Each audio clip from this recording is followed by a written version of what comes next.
საღამო მშვიდობისა ეთერშია საინფორმაციო პროგრამა ფაქტი. ახალ ამბებს მე გიორგი დოლიძე გაგაცნობთ. გზის აღდგენითი სამუშაოები რამდენიმე სოფლის მიმართულებით. აღსანიშნავია ეს, რომ კეთდება ცენტრალური გზა, მაგრამ უფრო მეტისა რომ კეთდება შიდა გზებით, საუბნო გზებით. ოზურგეთში პატრიოტთა ალიანსი დაფუძნდა. 220 პარტია არის საქართველოში.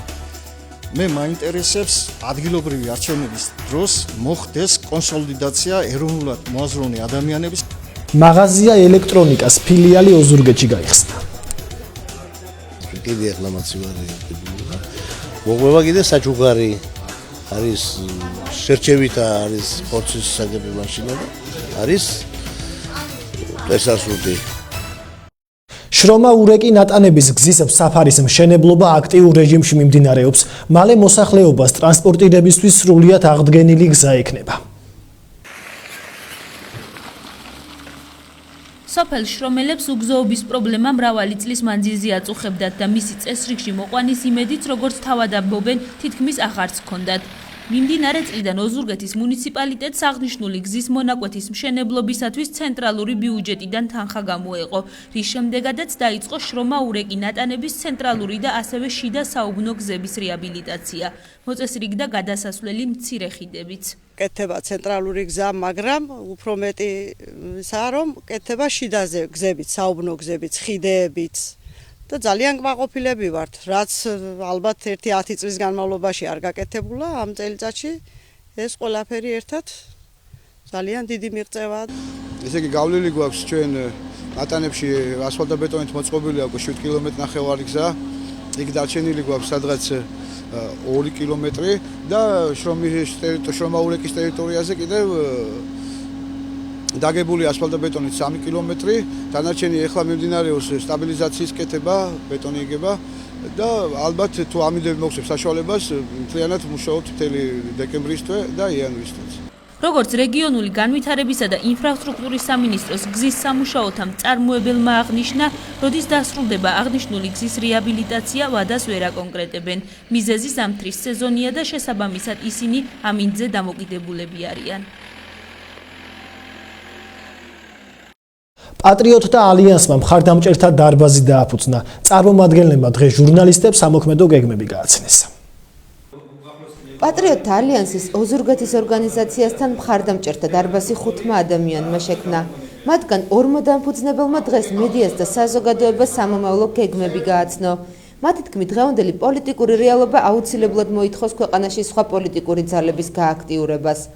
მხარდამჭერთა დარბაზის წევრები აქცენტს მომავალი თვითმმართველობის არჩევნებზე აკეთებენ.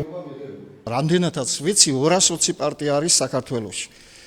მე მაინტერესებს ადგილობრივი არჩევნების დროს მოხდეს კონსოლიდაცია ეროვნულად მოაზროვნე ადამიანებისა და ხელისუფლების რაღაც სეგმენტი დაიჭიროს იმ პოლიტიკურმა ძალამ, რომელსაც ქართველ პატრიოტთა ალიანსი ქვია. აი ამ დარბაზში ისეთი ადამიანები არიან გაერთიანებულები, რომელსაც ნამდვილად შეუძლიათ დიდი წვლილი მიიღონ იმ საქმის კეთილად დამთავრებაში, რასაც ჩვენი პატრიოტთა ალიანსი ემსახურება. პატრიოტთა ალიანსის ორგანიზაცია ოზურგეთში დაახლოებით 1 წელია ფუნქციონირებს. რამდენიმე წუთში წინა საახალწლო სამზადისი და სიურპრიზი მოსახლეობას ახალი წლის ღამეს.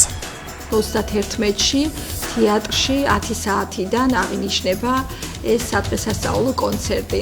აქ ყველა მოსულ ადამიანს რაღაცა გარკვეული სიურპრიზი ელოდება.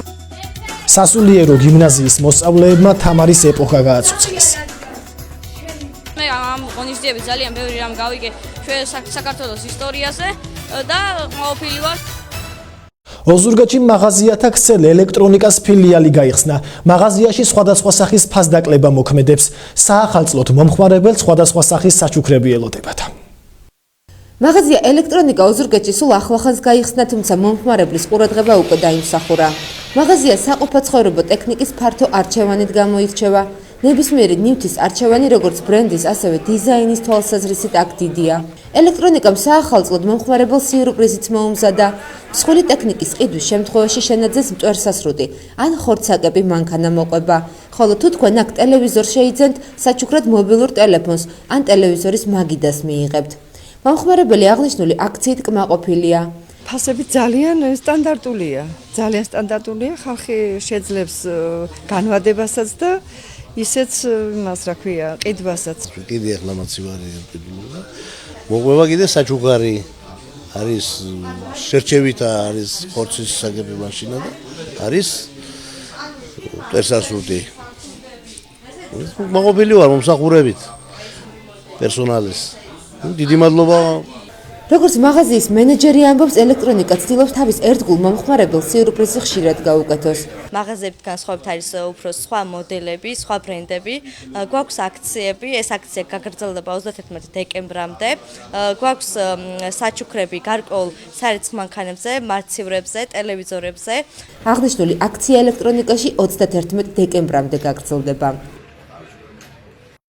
ოზურგეთში წინა საახალწლო სამზადისი მიმდინარეობს. 31 დეკემბერს დრამატულ თეატრში მისულ მაყურებელს ბევრი სიურპრიზი ელოდება. მალე ახალი 2014 წელი დადგება, ამიტომაც ახალ წელთან შესახვედრად ოზურგეთი ტრადიციულად ემზადება და მოსახლეობას წინა საახალწლო განწყობას უქმნის. საახალწლო განწყობა არის ძალიან ხალისიანი, აი ნაძვის ხე იდგმება ძალიან ლამაზი, მზადებით კონცერტებისთვის. რა ვიცი, ალბათ ხალისიანი ახალი წელი იქნება როგორც ყოველთვის და ახალი წლისთვისაც ძალიან მიხარია, ძალიან კარგი სურვილები მაქვს. ისიც მიხარია ნაძვის ხები რო დადგმული და კარგია მოკლედ ახალი წელი თავისი კონცერტებით და ყველაფრით. გასული წლის მსგავსად ქალაქის ცენტრალურ მოედანზე საახალწლო ნაძვის ხე დაიდგმება. ქალაქის ქუჩებს კი გარე განათება გაალამაზებს. წელს საახალწლო სამზადისისთვის ბიუჯეტიდან 20,000 ლარი გამოიყო. კულტურის სამსახურის ხელმძღვანელის განცხადებით 27 რიცხვში ყველა პატარა სიურპრიზი თოვლის ბაბუას სახით ელის. 31-ში საახალწლო კონცერტი ოზურგეთის სახელმწიფო დრამატულ თეატრში შედგება. 31-ში თეატრში 10 საათიდან აღინიშნება ეს სადღესასწაულო კონცერტი. აქ ყველა მოსულ ადამიანს რაღაცა გარკვეული სიურპრიზი ელოდება, მინდა უთხრა, იმიტომ რომ გვექნება მისალოცი ბარათები, რომლებიც იქნება გათამაშებული. ყველა მოსულ ადამიანს დაურიგდებათ ეს მისალოცი ბარათები, ეს მისალოცი ბარათები იქნება გათამაშებადი. საახალწლო ღონისძიებებს ორგანიზებას კულტურის სამსახურთან ერთად წელს კულტურის ცენტრი და მოსწავლე ახალგაზრდობის სახლი უწევს. წმინდა ნინოს სახელობის სასულიერო გიმნაზიის მოსწავლეებმა ღონისძიებმა თამარ მეფის ღვაწლს მიუძღვნეს. მეფე აფხაზთა, ქართველთა, სომეხთა, რანთა და სასულიერო სკოლის მოსწავლეებმა თამარის ეპოქა გაიხსენეს და მოწვეულ სტუმრებს მეგზურობა მე-12 საუკუნეში გაუწიეს. გაიხსენეს ყველა ის ისტორიული ფაქტი, რომელიც თამარის მეფობის დროს მოხდა. ისტორიული ექსკურსიის შემდეგ ღონისძიებაზე ქართული ხალხური ცეკვების სიმღერები და საგალობლები შესრულდა.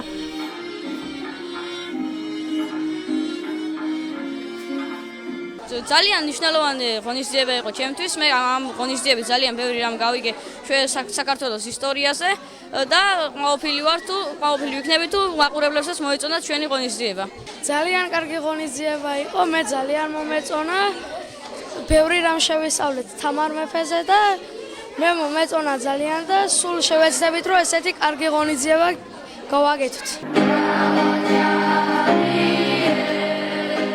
ღონისძიება მრავალჟანრით დასრულდა.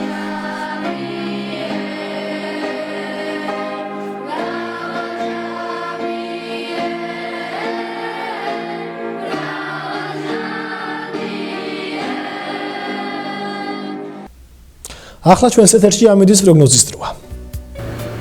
მე კვლავ დაგიბრუნდით რეგიონში მოსალოდნელი ყოველდღიური ამინდის პროგნოზით. ხვალისთვის ოზურგეთში სინოპტიკოსები ვარაუდობენ მზიან ამინდს, ჰაერის მაქსიმალური ტემპერატურა დღისით დაფიქსირდება 16 გრადუსი, მინიმალური იქნება 8. რაც შეეხება ლანჩხუთს, ხვალისთვის ასევე ნავარაუდები არის მზიანი ამინდით. ღამის განმავლობაში ჰაერის მინიმალური და მაქსიმალური ტემპერატურა დაფიქსირდება 9-16 გრადუსი და ჩოხატაურში ნავარაუდები არის ასევე მზიანი ამინდი. ჰაერის მაქსიმალური ტემპერატურა აქ დაფიქსირდება 15 გრადუსი, ხოლო მინიმალური იქნება. შევიდე მიამით დაგემშვიდობებით, გისურვებთ წარმატებებს დროებით. ამინდის პროგნოზი ნათია მუქერიამ გაგაცნოთ. დღევანდელი საინფორმაციო გამოშვება დასრულებულია. მე ხვალამდე გემშვიდობებით. მადლობთ ყურადღებისთვის.